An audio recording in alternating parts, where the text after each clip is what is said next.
On March the 26th, Chloe Francis contacted us and she sent us this message. For the podcast near or around the 23rd of April, I would love for you to dedicate it to my mum. She has terminal cancer and doesn't have long left. She was meant to go to St. Oswald's Hospice, but now she can't due to the virus. We have spent a lot of time together listening to your podcast. She's a big believer in the paranormal and has made jokes about staying around the house so I don't leave towels on the bathroom floor.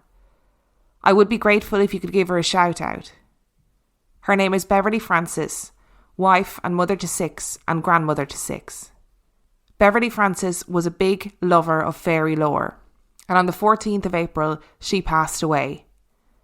This episode is dedicated to her, her daughter Chloe, and the rest of their family.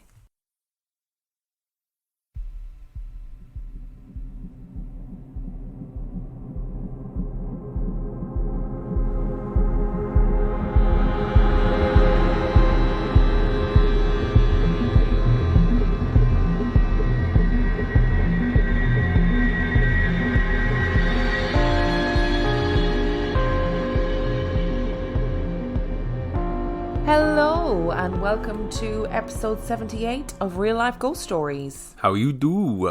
To kick things off this week, we need to thank our newest Patreon subscribers. We would like to thank Becca K, Charlotte Neal, Mairead Jones, Dallas D. Timmins, Fiona Eaglesham, Kelly Ray, Rhonda, Breed Silsha, Jem Gator, Ellie Cook, Laura W, Soraya Sharif, Dana Grace Suter, Jess Heaps, Britt Landis, Rose, David Mooring, Skylar Walker, Darren Parker, Alex Maloney, Kate Sanderson. and No, I said that wrong. Shit, Katie Sanderson. Roxanne Blanco. Shite, I was doing really well too. Yeah, I thought I but was going to get to the wrong. end. I've got Breeds wrong. I'm sorry, Breed. And we also have some key worker shout outs to give today. We do indeed. So just been taking a few moments each episode over the last few weeks just to say thank you to all those guys that are keeping us running. So we're going to do the same again this week. So first of all, we'd like to thank Natalie Fraser, who is working 12-hour shifts in a care home with very limited PPE. And that's from Gemma and obviously from both of us as well. We'd also like to thank Tommy the truck driver, who picks up ventilators and transports them all over the USA. Massive good job there. Thank you.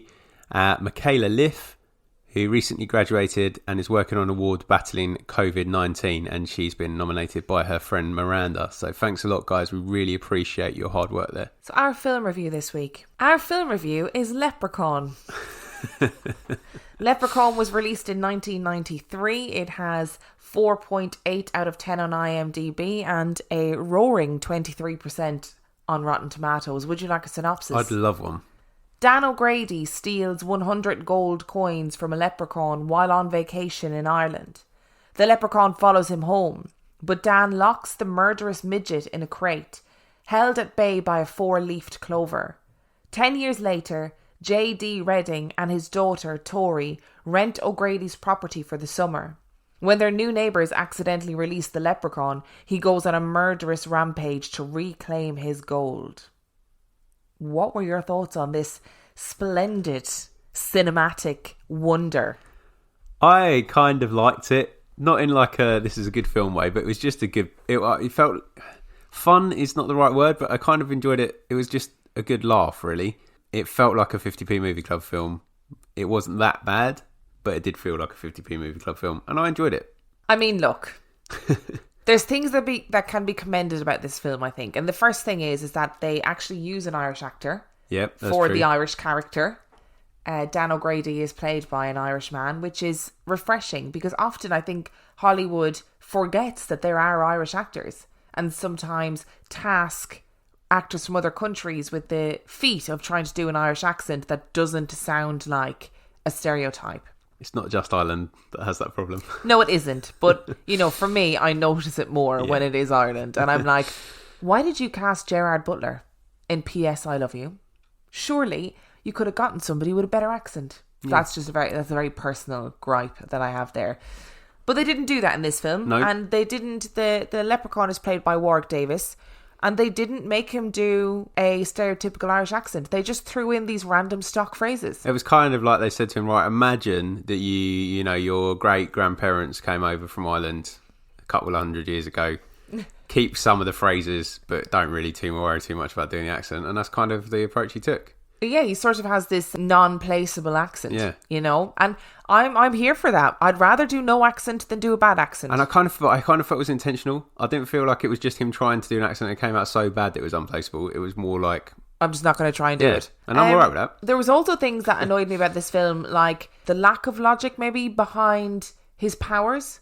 So the leprechaun, just behind anything in the film. Yeah, well, there's that too. But the leprechaun has the ability to apparate. At one point, he operates inside a fridge. He operates inside a locked safe. But for some bizarre, unknown reason, requires wheels to get around. So he inexplicably dons a pair of roller skates at one point.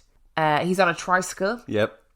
He is He builds his own little Robot Wars-esque machine. In the space of about a minute, he welds together this machine in the barn and comes out to attack them. There's a little machine that has the ability to flip a truck. Yep. Oh, it's just so bizarre. Talking of trucks, my main gripe with this film, which is so irrational but very much me, is that there are two vehicles that are owned by the humans in this film.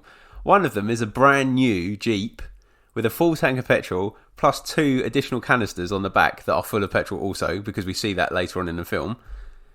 And a pickup truck that is really old, and a 12-year-old boy has to constantly jumpstart before everything starts getting crazy.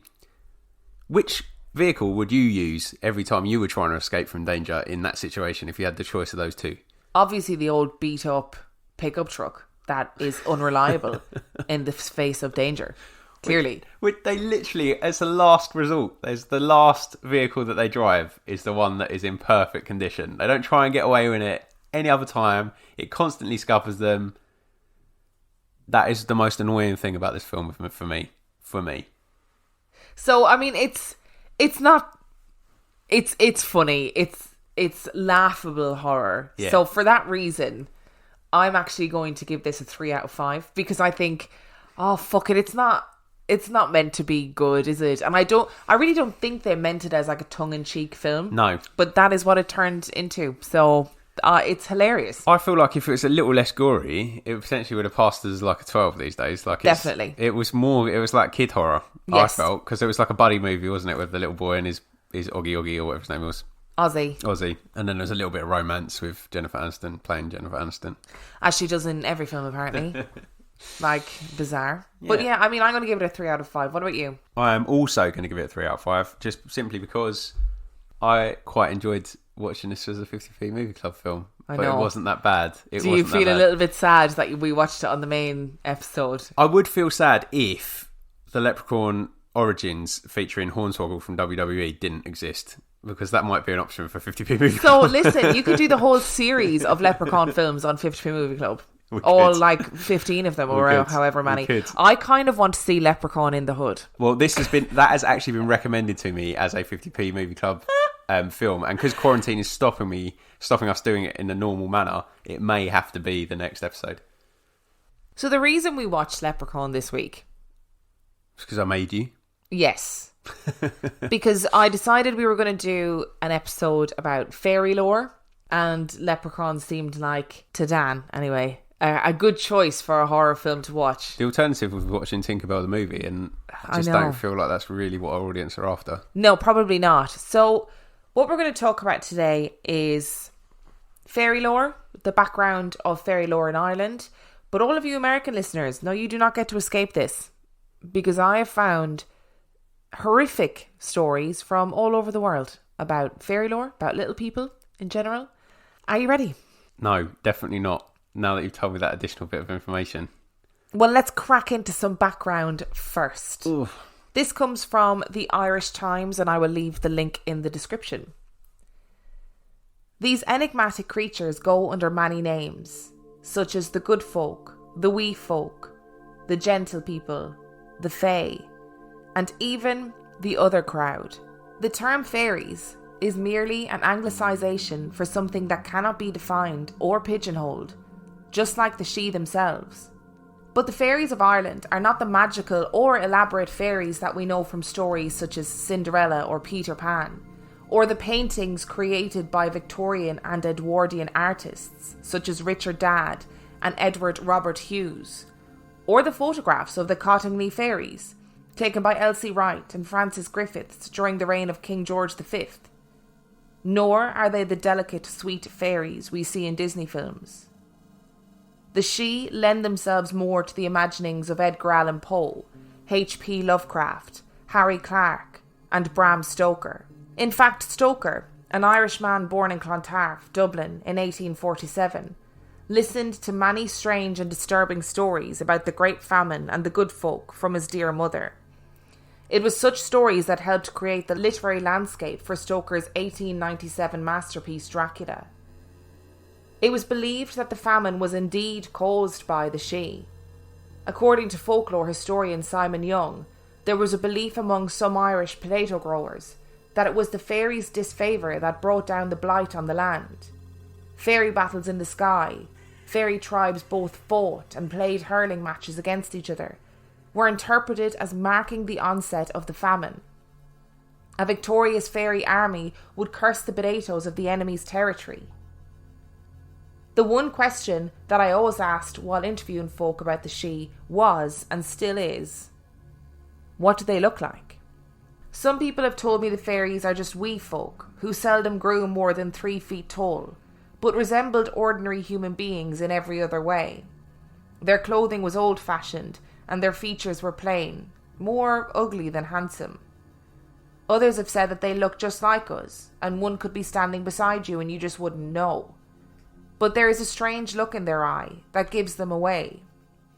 Some have said that they are beautiful, beyond belief, and when you see them, your life will never be the same. I've heard tell of them being terrible monsters and creatures from your wildest nightmares. Many folk believe that the fairies are fallen angels that had nowhere to go, for they could neither enter heaven or hell, and we can't see them at all. I've spoken with many old and young who experienced firsthand the mischievous ways of the fairy folk. Some have been trapped in fields for hours or days, and some have been tormented after cutting a bush or a tree. But what I have found is that most people, whether they believe in fairies or not, both respect and fear them in equal measure, and don't tempt fate by interfering with what they feel is fairy property. The folklorist Francis McPollen was struck by the stronghold that these folk and fairy stories had on the imagination of most of the older generation during the 1940s.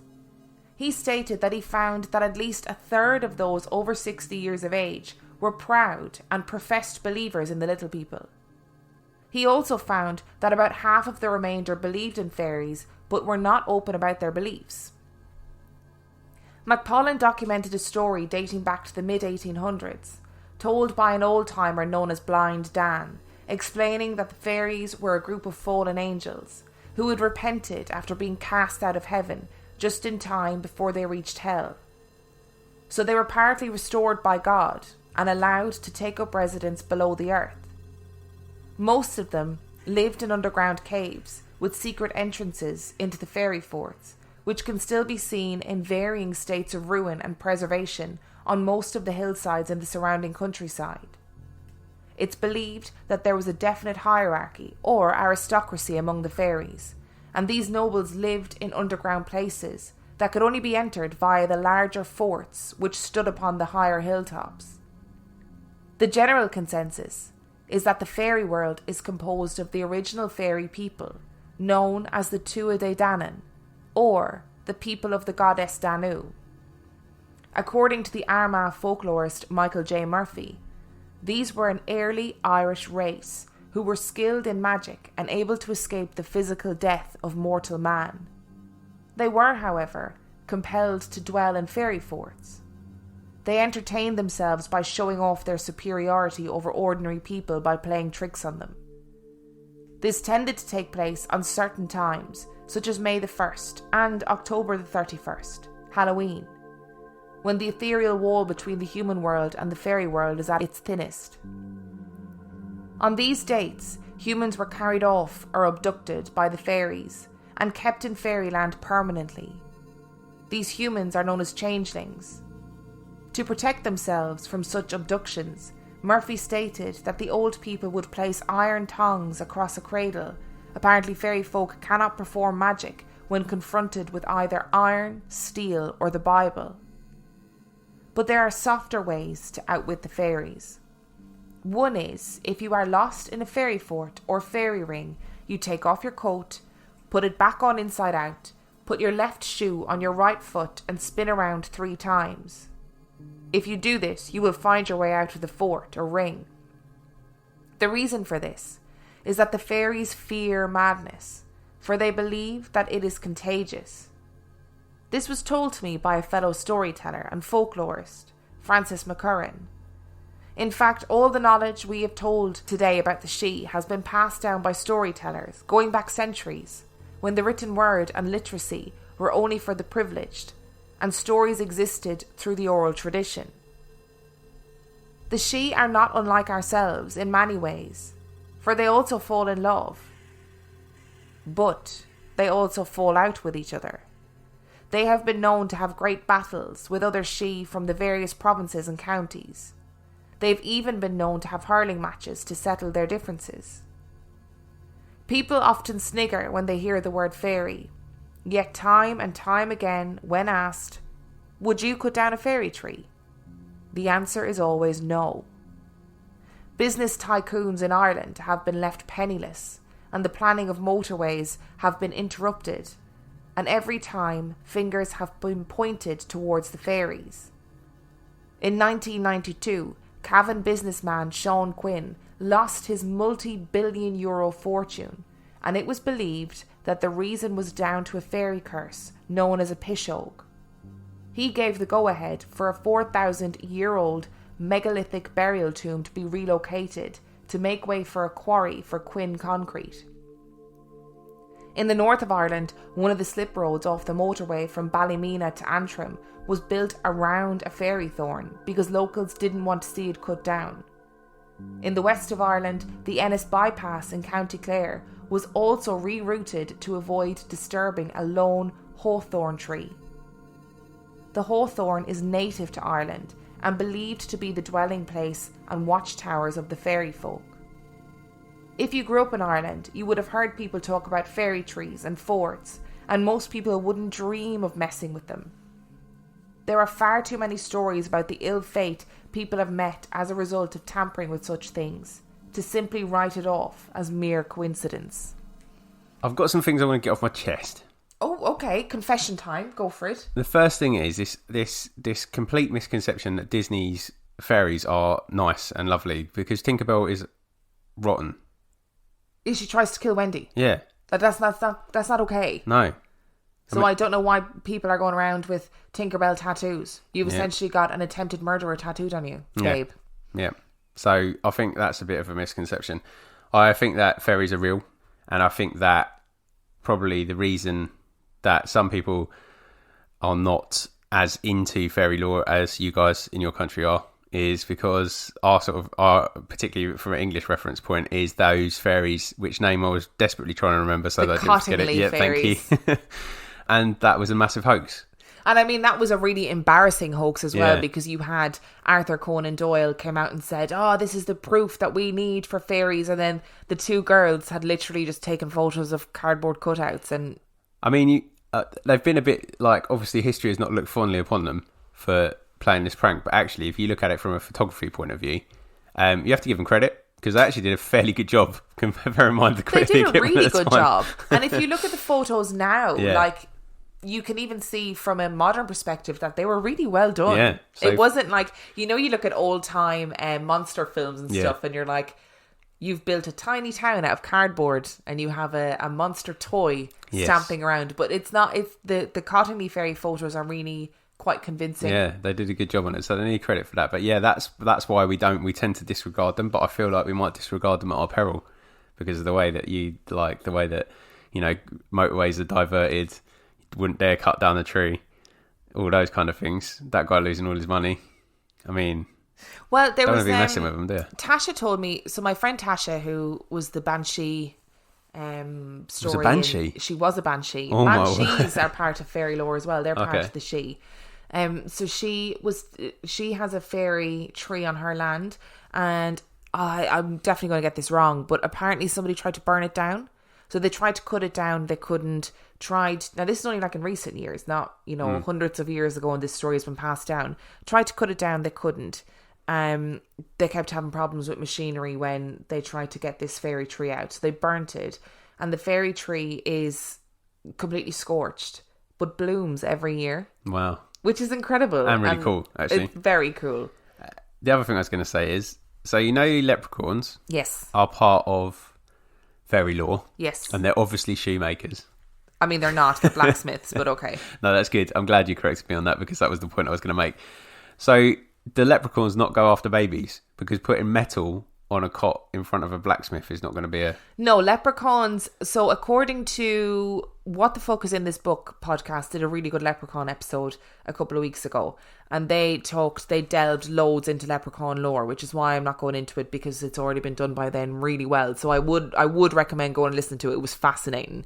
Leprechauns are blacksmiths. They are part of the fairy genus, as it were. They are magical beings, but they're also drunkards. So they drink all the time. They are blacksmiths, quite talented blacksmiths. Do we have to say allegedly about this, about them drinking all the time? Allegedly. Yeah. They have the...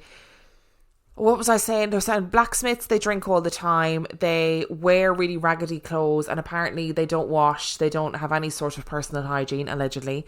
And they don't look after themselves. That people used to leave out like offerings to the leprechauns. So they'd leave out like milk, or they'd leave out bread, or they'd leave out little gifts for them. The reason why they're associated with money, allegedly, is because they were misers. Like they scrimped and saved and tried to keep all their money, and that was their whole reason for being, is to blacksmith and to earn money and to drink, and that's it. And and that's the leprechaun lore itself is really interesting. Based off of that, I'd pretty much say that if you were to leave me, I'll probably just become a leprechaun. So you'd become a blacksmith. Yep. Shrink. Yep. Stop washing. Yep. And drink alcohol. Yes. The money bit, I don't believe. Yeah. That's the only bit where I would say... I'd just become such a good blacksmith. Maybe that you would end up with loads of money. I'd make all the swords for all the barons in the land.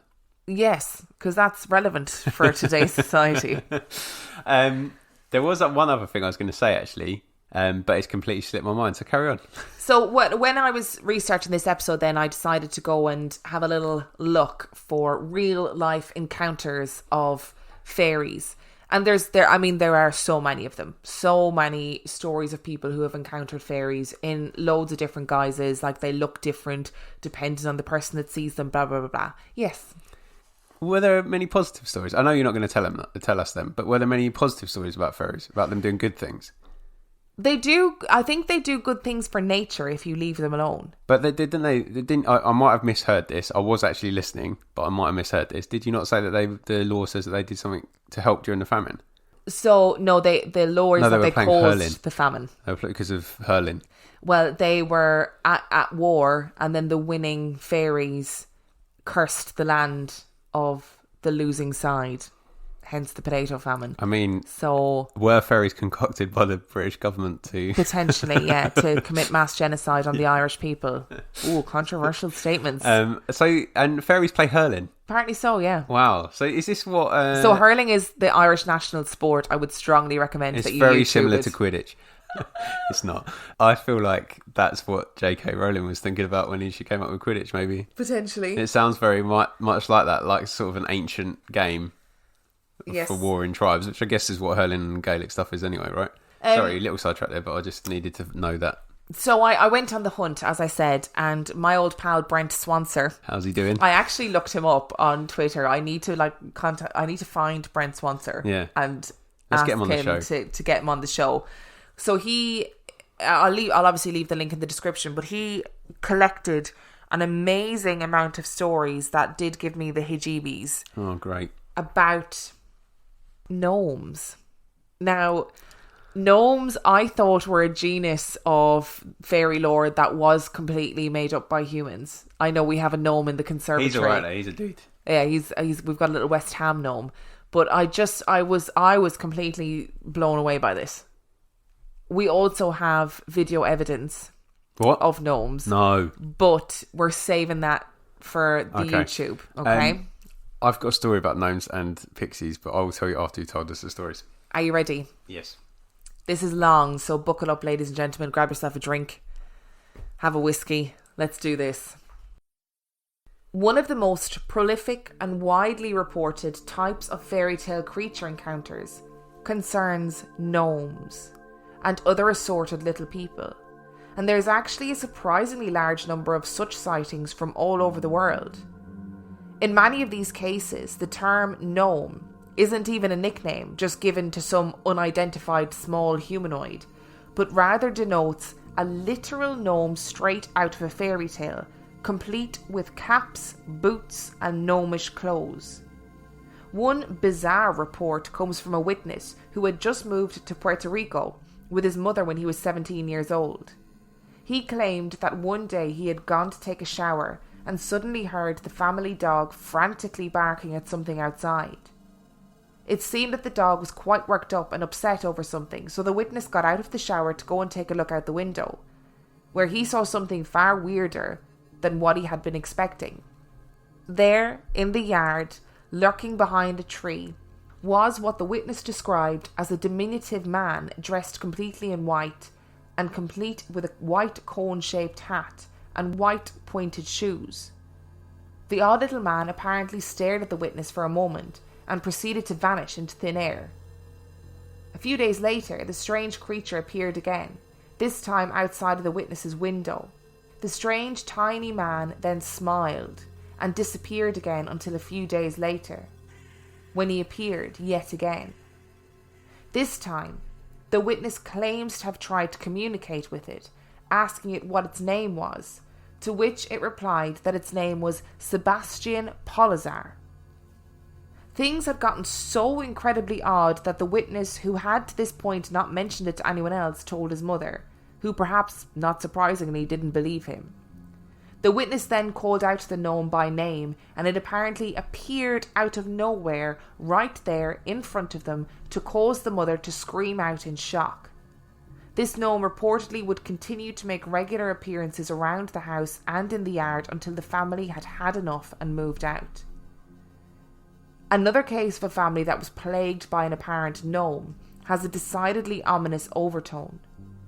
The story starts with a woman known only as Tammy, who moved with her 3 children to a rural farmhouse near the town of Porterville, California, just off the Tule River in around 2004. Things got odd almost immediately, as Tammy claimed that she often felt the heavy sense of being watched, at times feeling the gravity of eyes upon her. But there was never anyone around during these episodes. It did not take long for her to realise that the phenomenon happened most often and most intensely when she was near the barn, which sat in a secluded corner of the rather large 100-acre property. Indeed, in the coming days, the barn took on quite a sinister air, seeming to emanate a cold chill and spooking the many animals the family owned, including dogs, a cat, chickens, turkeys, and even a duck. Although they tended to wander all over the property, none of these animals would go anywhere near the barn, as if repelled by some unseen force lodged within. Indeed, she observed that none of the neighbours' animals, strays, or wildlife would go near the spooky old barn either. Whenever any animals passed the barn, they would give it a wide berth, and on many occasions would act strangely in its presence, staring at it as if something were there, staring back. The dogs would sometimes go nuts around the barn, barking and yipping excitedly even though no one was there. Sometimes there could be heard strange noises coming from within the barn, which sounded like grunts, growls, and squeals. To add a layer of thickening foreboding, Tammy claimed that she began to notice several of her animals had begun to go missing, gone without a trace. and it was immediately suspected that the menacing barn had something to do with it. Tammy chalked it all up to nerves, and perhaps rats or wildlife nesting in the barn, and explained the missing animals away as just having run off or even being killed by coyotes. But one frightening encounter would convince her that it was something much more than that. One evening, Tammy returned from town with her son and parked the car. But as she exited the vehicle and went to get some groceries out of the truck, she claims that she saw fleeting movement in the periphery of her vision. When she looked up, there was nothing there, and she went back to unloading the groceries. But almost immediately there was another movement, this time punctuated by an insidious laugh. She would later say, "This time I heard a very freaky, very evil-sounding chuckle. I looked in the direction of the sound, and there, standing about 50 yards from my son and I, was what I can only describe as a gnome. Standing there around 50 yards away was what she described as a humanoid creature about 3 feet tall, which sported a beard and was wearing baggy black pants, a gold-coloured shirt and a red pointy cap. For a moment it just stood there staring at her son and her, with deep-set, dead black eyes as if studying them. But then things took a turn for the sinister. Tammy would say, "That thing grinned at us, and the creepy grin spread from ear to ear, and its teeth were a gross brown and pointed or jagged. It had a bulbous nose and a large, deep-set eyes, though I really couldn't tell the colour of them. I never got a closer look at it, and I don't know if it was wearing shoes or not, because at that moment I dropped my groceries, grabbed my son and ran for the house." As soon as Tammy and her son entered the house and slammed the doors behind them, she began frantically telling her daughters what had happened between deep gasps. Somewhere outside, that strange little man was still cackling, and there was movement by the window.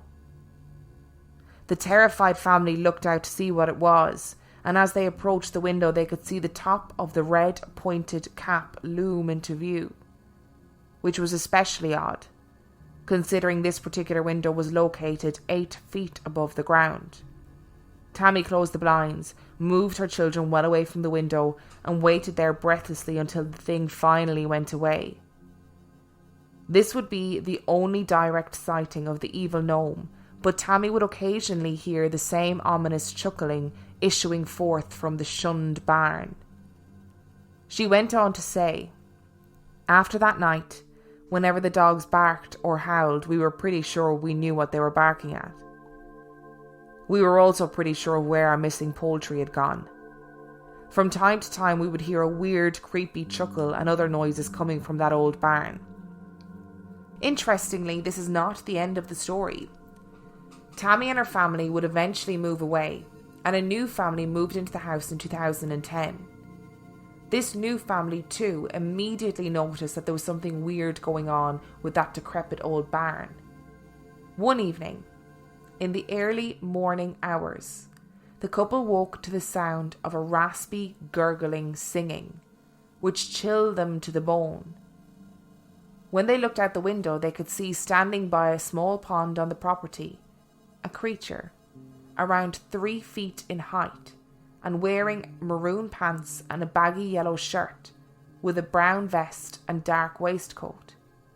The thing was described as having a bushy grey beard and wearing a tall, pointed reddish hat. The eyes of the being were said to be small and black, and its teeth were discoloured, jagged and sharp to the point of looking almost broken.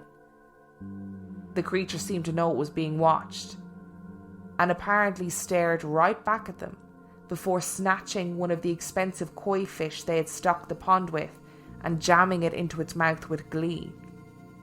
The husband allegedly shouted at it to go away, and apparently it gave him the finger before running off laughing.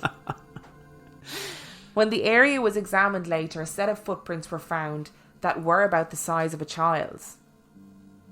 Whatever this thing was, It apparently really liked the pond because it would purportedly be seen there numerous times, always in the early morning hours at around 3 a.m, and often eating the fish within.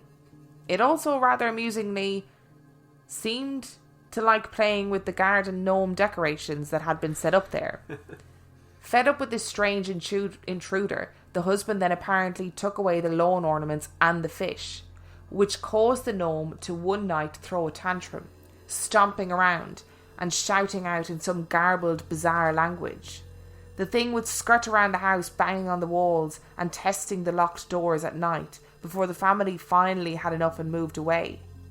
The interesting thing about this case is that at the time, this family had no idea that the previous family had experienced similar bizarre incidents. I'm going to pause there, take a little break. We've got more stories to come, but what are your thoughts so far? It reminds me of Attack of the Garden Gnomes, which is Goosebumps book, which is about little people, little gnome people. But this also feels very Dobby-esque, or not Dobby, wrong one, I'm thinking of Harry Potter. What's the one? Gollum from Lord of the Rings. No, not for me. The whole eating the fish raw thing. I did think when I first started reading this story, I did think that this is potentially actually just a human. Yeah. And then when he levitated 8 feet off the ground, I was like, oh. I do love even giving a bit of sass back to him though. Yeah, just give him the finger. Fuck off, don't you tell me to leave. What was his name? Sebastian Polizar? No, that was the first one. Yeah, this is a different... Yeah, I know it's a different story, but the name, the one that was named, that's a very specific name. It's a very fancy name. Yeah. I'm into it. Yeah. But do you reckon he just made it up? His actual name's like Todd. Yeah, I would. I mean, you're a supernatural creature. Do what you like. Yeah.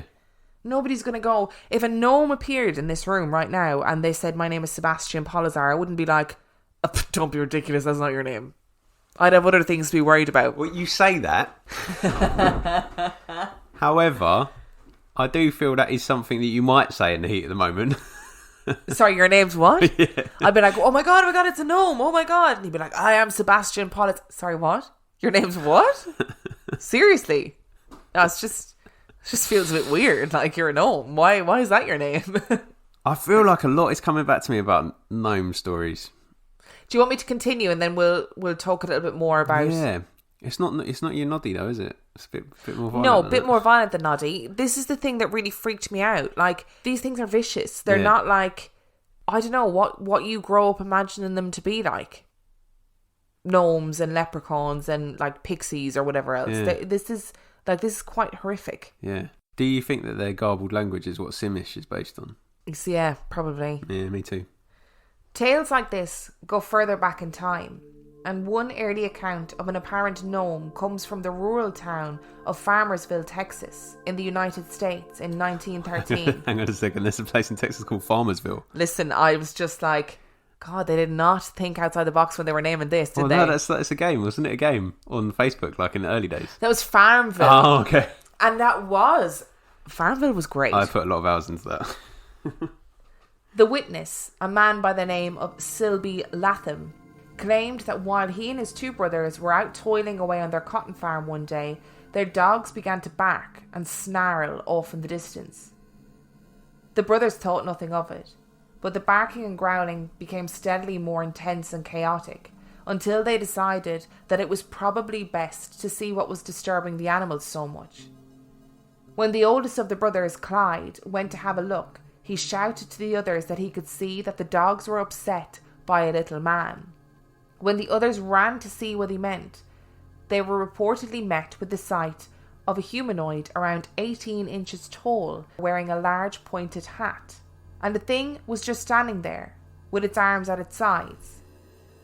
Sylvie would describe the scene as, he didn't seem to have any shoes, but I don't really remember his feet. His arms were hanging down beside him. He had on a kind of hat that reminded me of like a Mexican hat. It was a little round hat, and it looked like it was built onto him.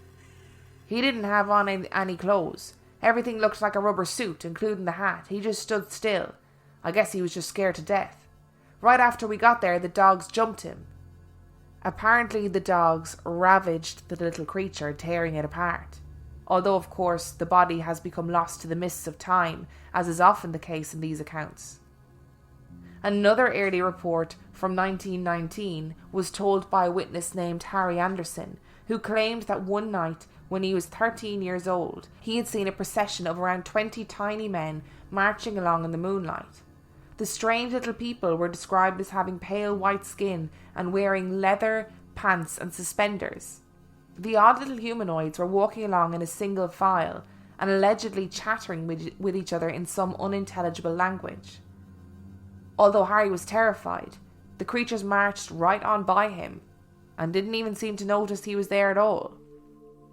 Starting from 1952, when he was just a child, the household of Dan Bortko from Kansas would be haunted by a gnome for years. The family had moved to a 2-story home on a rural farm property in Liberty, complete with a barn, and from a very young age, Bortko claims he frequently saw a small humanoid about 3 feet tall and fully decked out in German lederhosen and smoking a pipe lurking around their house, often appearing in his room at night. The creature would stand there, looking at him, before smiling, winking, and then disappearing through the closet. Bortko also said that he would often look outside his window at night to see little people congregating out around the barn. He once drew a picture of what he had seen up close, and it was so frightening to his little brother that he would cry whenever he saw it. Bortko said of his first encounter with the creature, "I had just awakened from a nap and was rubbing my eyes and saw what you would call a troll. I'll call him a troll because that's what he reminded me of. It was an old man with a long beard, a large nose, about 3 feet tall, standing at the foot of my bed, and I was astounded." There was another case in the early 1960s from a witness known as Jerry, who claimed that he saw a gnome or a troll at his home in Orange, New Jersey. Jerry claimed that one day he had gone outside into the backyard and seen a small gnome-like man with a long beard standing by the steps leading up to the porch. According to the witness, the little man had funny clothes on and a pointed hat and all. Years later, this strange creature would make another appearance at the home when Jerry's 5-year-old nephew woke from a nap, crying, running downstairs and claiming that he had been woken up by a small man with a flowing white beard who had been staring at him while he slept. Why are they breaking and entering? They love a bit of breaking and entering, don't they? Standing. I also feel like that story with the dogs, like I feel like those dogs just killed somebody. Like I feel like there's a strong possibility those dogs just ripped a human being apart. Nah, but then you know about it because someone. I do know. I just read about it.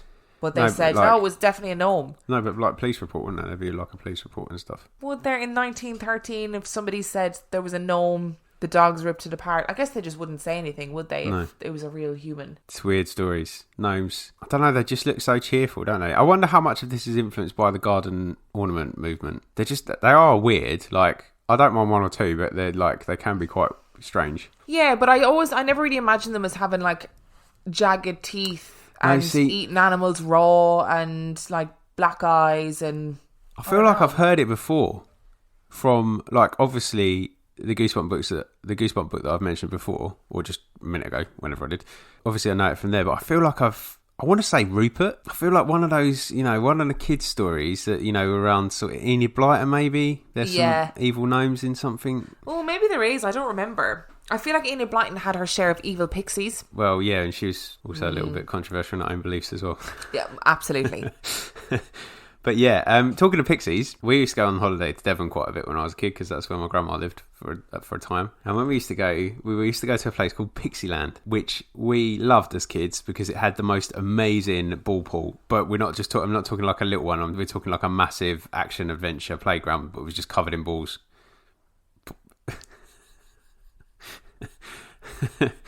Sorry, I'm a jet. Part of this Pixieland, and the reason it got its name was because it had like a little scenic railway that used to go through the woods, and the woods were covered in garden gnomes. Oh pixies. God, really? Yep, like imagine the most garden gnomes you've ever seen in one place, then times it by like 1,000. Why? Was this part of the like attraction? Yeah, part of the attraction. And weird. Never weirded me out as a kid. It was fun. I mean, the worst thing that happened to me was I nearly choked to death on the cornetto on the train. But not directly related to gnomes, I would had nothing imagine. to do with the gnomes. And it never really occurred to me as being weird until I've just thought about it now. And I was like, that was actually quite a weird attraction. So we're going to move to Iceland now. Oh, no. Not the shop, the country. We can't go to Iceland. We're going to Iceland. No. It's cold and there are elves. I know about I know a little bit of the Icelandic stuff. I don't. Well, we're gonna talk about it. You're just gonna have to buckle up. Are you ready? No. Perhaps related somewhat to these gnome sightings are similar accounts of smallish humanoid beings that are often described as elves. The country of Iceland in particular, which has ancient folklore steeped in tales of elves, seems to have a rather intense concentration of such encounters. Indeed, the majority of Icelanders firmly believe that elves are very real, and such accounts aren't really seen as particularly unusual there. So strong is this belief that in early 2012, the MP for the Independence Party had a 30-ton boulder moved from one place in southwest Iceland to his home to protect it from being destroyed by the widening of the South Iceland Ring Road, because it was believed to be the home of 3 generations of elves that were credited with saving his life in a car crash in 2010. According to this MP, the accident caused his SUV to flip and land next to the boulder, which had been situated along the highway. Although the vehicle had been totaled, Johnson himself was completely unharmed, and he suspected that his good fortune had had something to do with the massive boulder his overturned car had come to rest beside.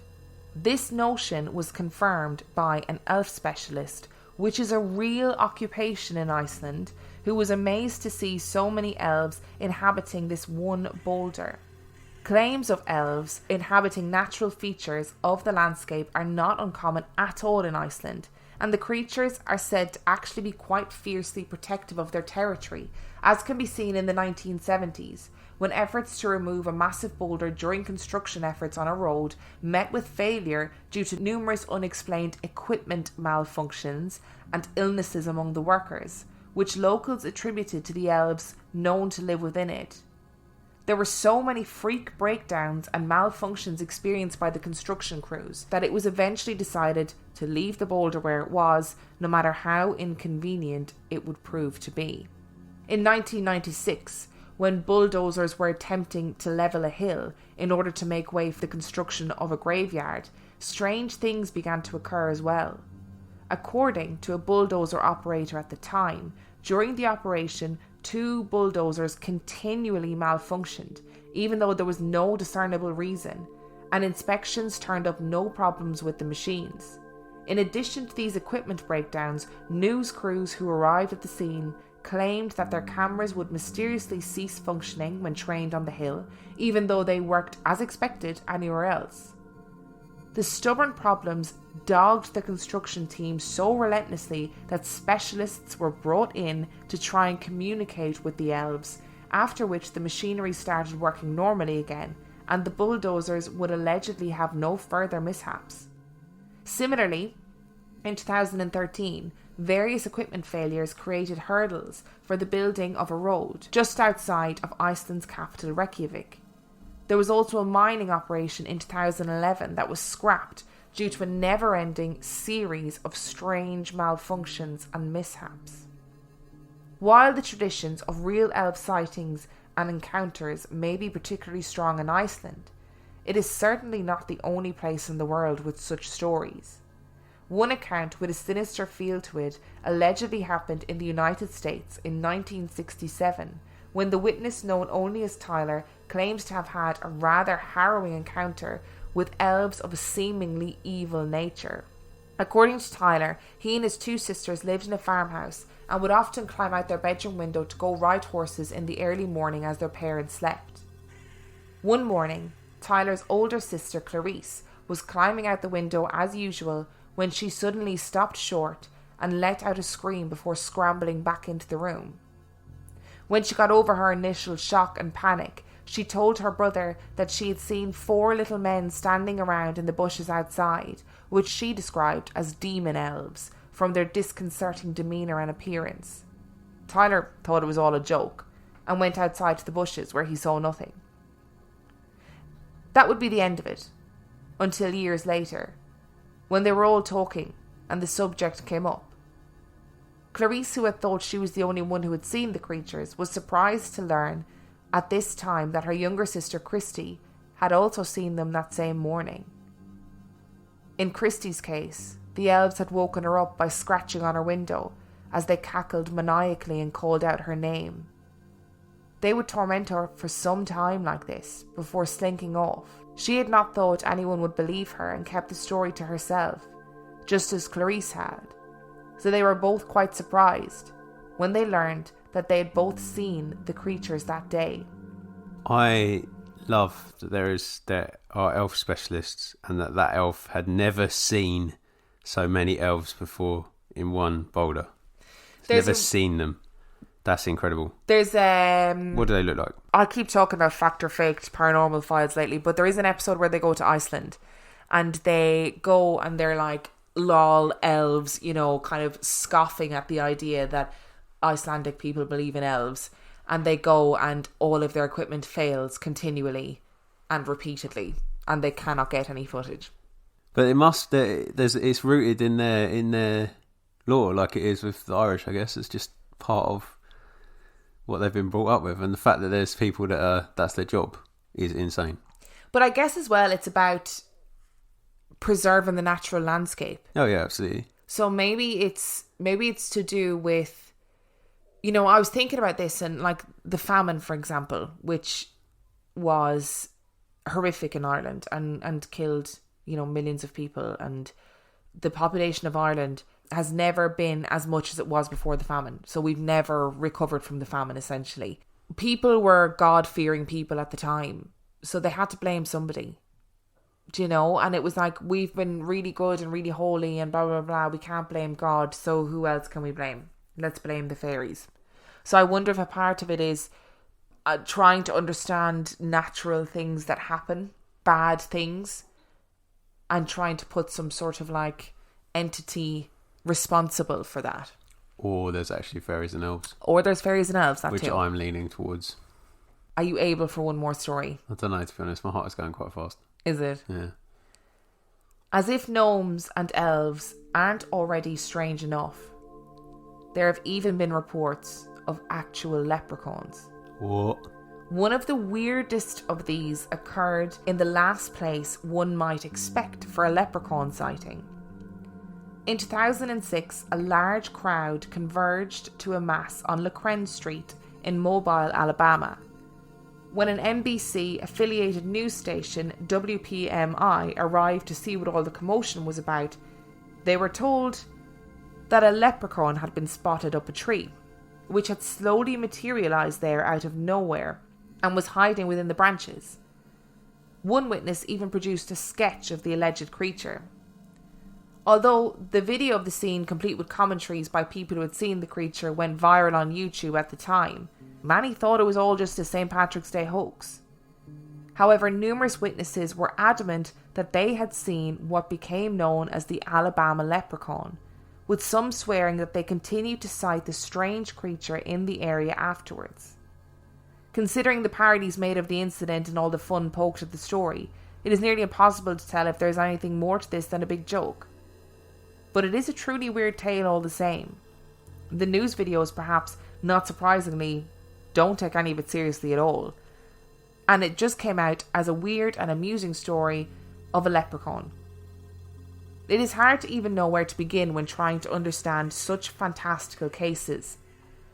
When one gets over the fact that there are actual accounts of alleged gnomes, elves, and others from lore in the real world, we are left with numerous questions. What are these things and where do they come from? Are they flesh and blood, or are they tenuous spectral phantoms of some sort? How can a fairy tale creature possibly be real, and where do they fit into our reality? Is it possible that the power of these ancient tales has permeated our consciousness to the point that they are projected into reality through sheer force of the mind? Are they even real in any sense at all, or are they just the product of hoaxes, exaggeration, and tall tales? There is probably no one clear answer to any of these questions, and these cases remain just peeks into the world of the truly bizarre, where we can see through the window between things that are and things that seemingly cannot be. Or can they? I think they're real. I think there must be some kind of elemental aspect to our existence. I like to think of them as like wards of the earth in some way. That their job on earth is to look after it and make sure that we don't fuck it up too much. Yeah. But obviously the power of humans is we like to fuck things up. So there's a lot of us as well. I would love to go and speak to some Icelandic people about their elvish lore. Because I think it's really fascinating. Is it much different to fairy lore though? No, I don't think it is. No. But I'd be interested to see how much of it translates similarly. Or whether there are differences. Or whether they just call it elves and we just call it fairies. No, I think they're probably different things. Because there's also like in Norway there's lots of troll lore. Yeah. I know there's that film like Troll Hunters or whatever, but when you go to Norway, like all of their like trinkets, souvenirs are all troll based. There's a troll in Seattle as well, up in the University District, I think. I can't remember the exact area, but there's a troll under a bridge and it's really cool. This is going to be a really long episode. Yes. So I'm just... Are we calling time on it then? Yeah, shall we do some reviews? Yeah, let's do some reviews. Because I think if we talk any more about this, we're going to talk around in circles. Okay. So review number 1 comes from Amy Eliza T11. New favourite podcast. You guys are such a joy to listen to. My family had recently relocated to Germany and I've been needing a new podcast to listen to while I unpack. Honestly, I could listen to both of you talk all day just because of the accents. Thanks for all the fun ghost stories. Thank you so much, Amy Eliza. And our second review comes from KT and OT. Frightfully entertaining. There are a lot of podcasts that delve into the creepy corners of the world, but few manage to be engaging and send shivers all at once. Come across these guys on Twitter and listen to episode 33 at work. Excited to check out more. Also, kudos to sound production. Subscribe and listen now. And finally... Well done on your sound production. Thanks very much. We have Corky YT, who said, came for the accents, stayed for the content. I'm a very particular podcast listener, usually exclusively true crime, but your podcast has won me over. Before I knew it, I binged 20 episodes. Love it. We love that binge life. Oh, thank you so much. So that has been a really long episode. It was interesting. Yeah, fascinating. I would also like to know if anybody is from Devon, if you remember Pixieland. Might not even be in Devon, but on the way to Devon. Because it was Cornish Pixies. Isn't that a thing? Yeah, but we never really went as far as Cornwall. So it is in Devon. It's in Devon or before that. Okay. Because we never went as far as Cornwall when we were kids. Devon was as far as we went. So if you enjoyed this week's episode, you can send us your ghost stories to reallifeghoststoriespodcast@gmail.com. Mm-hmm. You can find us on Twitter. @RealGhostPod. You can find me on Instagram, Real Life Ghost Stories. Me at 50p Movie Club. You can find us on Facebook, Real Life Ghost Stories Podcast. Give the Facebook page a like and join our supergroup, which is RLGS Supergroup. And the password is... Emma and Dan. You can support us on Patreon, which is patreon.com/Real Life Ghost Stories, where for $5 a month, you get access to over 50 extra episodes. Wow, you got your commercial voice on there, didn't you? Over 50! We also do a live stream every Monday where you can come and hang out with us and ask questions. And for $2 a month, Dan, what do you get? You get an episode, or some episodes, or a couple of seasons of 50p Movie Club, which is another podcast that I do with Will and Dave Keane. And we watch really bad movies and we talk about them. And you can also subscribe to our YouTube channel. Do you know, I forgot we were doing that, and what have I done all morning? Yeah, you've literally been editing YouTube videos all morning. So you can subscribe to our YouTube channel, and you can also buy our merch. The link's in the description for this episode, and so on and so forth. Before we go, if anybody is still listening to this far, I don't really think they are, but I'm going to say it anyway. I want to just publicly thank everybody who donated to our fundraiser this week. Yes, thank you guys. We raised €3,500 in 2 days. Yep. Which is pretty incredible. It's sensational. And went to an amazing cause. So thank you. We appreciate you. We love you. And you are amazing. And on that note, we shall see you next week. Bye.